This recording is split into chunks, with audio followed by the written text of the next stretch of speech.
習主席對於今次嘅大火高度重視，我衷心感謝習近平主席嘅關心。習近平主席。擔心下咧，次次都係最尾先多謝消防，係咪唔重視佢嘅付出啊？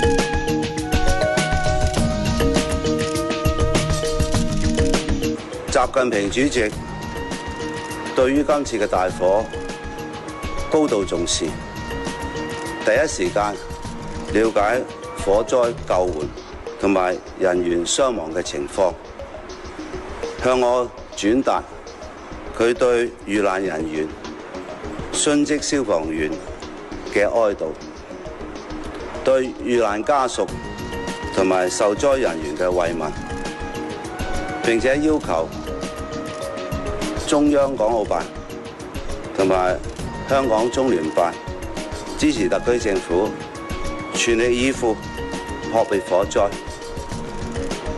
我衷心感謝習近平主席嘅關心。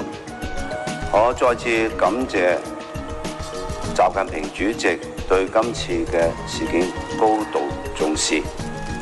內地嘅不同單位都表示好願意支持我哋。我好感謝佢哋，習近平主席高度關心呢件事，我非常多謝習主席。喺習主席嘅高度重視同埋關心之下，不同嘅單位都好熱烈咁去支持香港特區嘅救援工作。咁我哋亦都係多謝不同嘅內地，無論係省啊、市啊等等嘅單位啦，去表示咗佢哋喺呢方面嘅關心同埋支持啦。